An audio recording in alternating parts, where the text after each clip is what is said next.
퇴직은 하루 만에 끝났지만 씀씀이와의 전쟁은 2년이었다. 50대 은퇴가 무너뜨린 삶의 공식.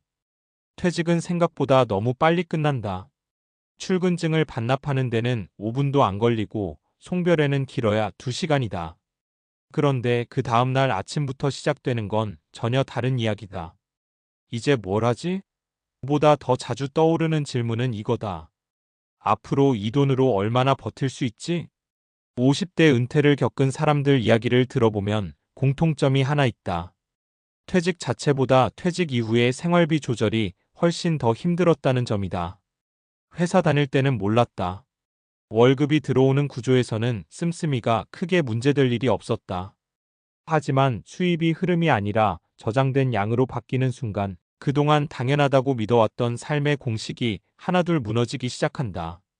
은퇴는 일의 종료가 아니라 돈의 성격이 바뀌는 순간이다. 많은 사람들이 은퇴를 이렇게 생각한다. 이제 일 안 해도 되니까 좀 쉬자. 하지만 현실의 은퇴는 휴식이 아니라 경제 구조의 전환이다. 월급 생활자는 돈을 이렇게 쓴다. 다음 달에도 들어올 거라는 전제. 부족하면 야근이나 성과로 메울 수 있다는 기대. 미래 소득으로 현재 소비를 정당화하는 구조. 반면 은퇴자는 다르다. 지금 쓰는 돈은 다시 채워지지 않을 가능성이 크다. 한 번의 과소비가 이후 몇 달을 흔든다. 소비 하나하나가 수명과 직결된 느낌을 준다.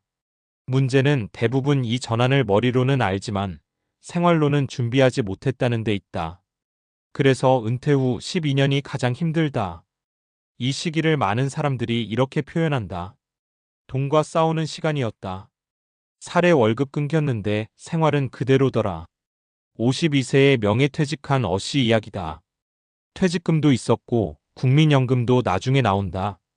주변에서는 그래도 준비 잘했네라고 했다.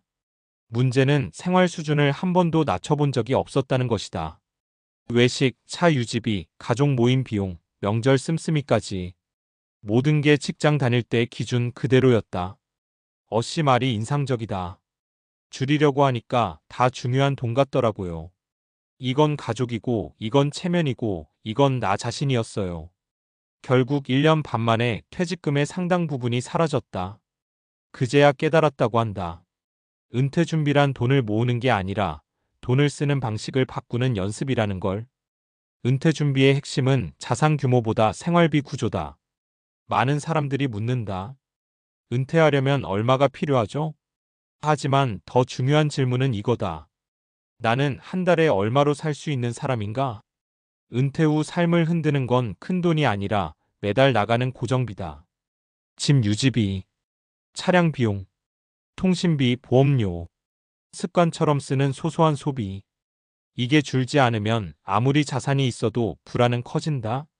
반대로 생활비 구조를 단순화한 사람은 자산이 많지 않아도 심리적으로 훨씬 안정적이다. 사례 보험료가 월급처럼 빠져나가고 있었어요. 55세에 퇴직한 B씨는 은퇴 후 가계부를 처음 써봤다. 그 전까지는 필요가 없었다고 한다. 놀랐던 건 보험료였다. 실손, 종신, 자녀 보험까지 합치니 월 고정 지출의 20% 이상을 차지하고 있었다. 현직 때는 든든했죠. 그런데 은퇴하고 보니까 이건 보장이 아니라 부담이더라고요. B씨는 6개월에 걸쳐 보험을 정리했다. 해지하고 줄이고 필요한 것만 남겼다. 그 결과 매달 숨통이 트였다고 한다. 은퇴 준비는 이렇게 숫자를 직면하는 용기에서 시작된다. 은퇴 후 가장 흔한 착각 시간이 많으니 돈은 덜 쓰겠지. 현실은 반대다. 시간이 많아질수록 돈 쓸 이유는 늘어난다. 심심해서 나가는 외출, 건강 챙긴다며 늘어나는 지출, 관계 유지를 위한 모임. 그래서 은퇴 초기에 소비가 오히려 늘어나는 경우도 많다. 이걸 막으려면 필요한 건 절약이 아니라 기준이다. 이 정도면 잘 살고 있다는 나만의 기준. 살에 돈이 줄어드니까 나도 같이 작아지는 기분이었어요.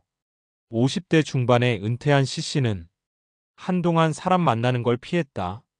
내가 쓸 수 있는 돈이 줄어드니까 말수도 줄고 자신감도 줄더라고요. 하지만 어느 순간 방향을 바꿨다. 비싼 만남 대신 산책 모임, 독서 모임, 봉사활동을 시작했다. 돈을 안 쓰는 게 아니라 돈 말고 나를 설명할 수 있는 게 생긴 느낌이었어요. 은퇴 후 삶의 질은 소비가 아니라 관계와 역할에서 결정된다는 걸 깨달은 순간이었다.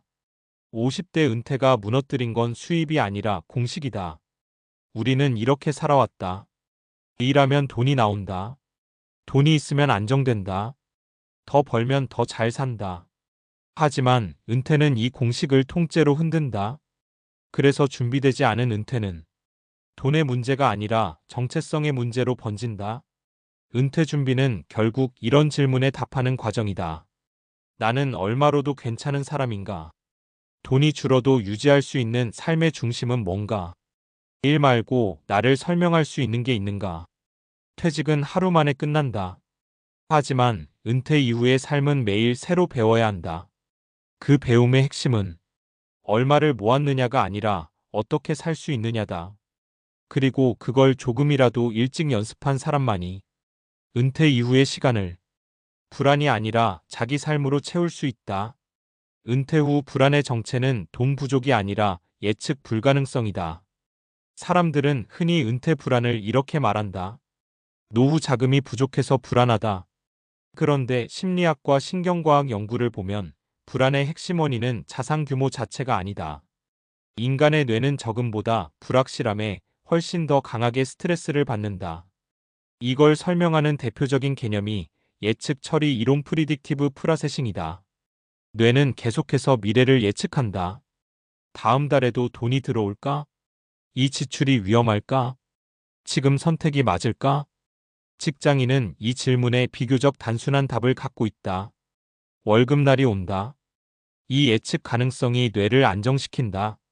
하지만 은퇴하는 순간 이 예측 모델이 깨진다. 수입은 변동성이 커지고 지출의 의미는 과거보다 훨씬 무거워진다. 그래서 은퇴 초기에 겪는 불안은 돈이 적어서라기보다 뇌가 아직 새로운 경제 구조를 학습하지 못했기 때문이다. 그래서 은퇴 후 2년이 가장 위험하다. 행동경제학에서는 큰 환경 변화 이후 새로운 기준점 레퍼런스 포인트를 만드는데 평균 1824개월이 걸린다고 본다. 이 시기에는 이런 현상이 반복된다. 예전 기준으로 소비 후에 줄이려다 과도한 절약 박탈감, 다시 쓰기 자기 혐오. 이 롤러코스터가 사람을 지치게 만든다. 앞서 말한 씀씀이와의 전쟁이 2년이었다는 말은 감정 표현이 아니라 적응 기간의 평균값에 가깝다. 이걸 버티지 못하면 두 가지 극단으로 간다. 1. 필요 이상으로 움츠러드는 삶. 이 어차피 불안한 거라며 통제 포기. 둘 다 삶의 만족도를 크게 떨어뜨린다. 은퇴 후 삶을 지탱하는 건 의지가 아니라 시스템이다. 여기서 중요한 포인트가 나온다. 사람들은 은퇴 후 이렇게 다짐한다. 이제 아껴 써야지. 계획적으로 살아야지. 하지만 과학적으로 보면 의지는 가장 믿을 수 없는 자원이다. 심리학자 바우마이스터의 연구에 따르면 의지는 피로해지고 스트레스 상황에서 급격히 약해진다. 은퇴 초기는 그 자체로 고스트레스 상황이다. 그래서 성공적인 은퇴자들의 공통점은 의외로 단순하다. 의지에 기대지 않고 자동화된 생활 구조를 만든다. 고정비를 최소화해 결정할 일을 줄이고 쓸 수 있는 돈의 범위를 미리 정해두고 매달 판단하지 않아도 되는 구조를 만든다. 이건 절약이 아니라 인지 부하를 줄이는 전략이다. 뇌를 덜 쓰게 하는 게 오래 버티는 비결이다. 은퇴 후에도 루틴이 필요한 과학적 이유. 많은 사람들이 은퇴 후 루틴을 거부한다. 이제 자유롭게 살고 싶은데 또 일정이야?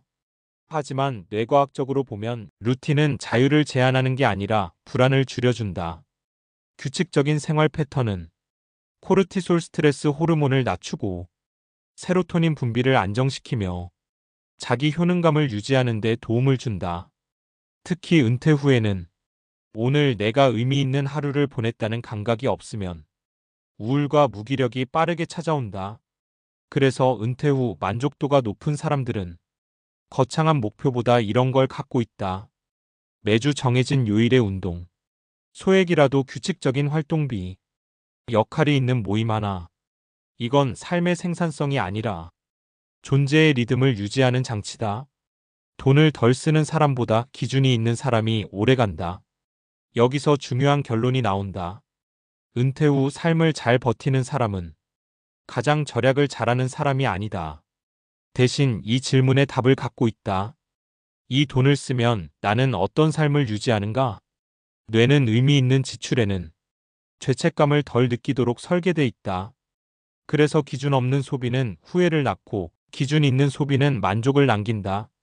은퇴 준비의 마지막 단계는 재무 설계가 아니라 의미 설계다. 결국 은퇴는 돈의 문제에서 삶의 설계 문제로 이동한다. 50대 은퇴가 무너뜨린 삶의 공식은 이것이다. 돈이 있으면 괜찮을 것이다. 하지만 은퇴 이후 새로 만들어야 할 공식은 이렇다.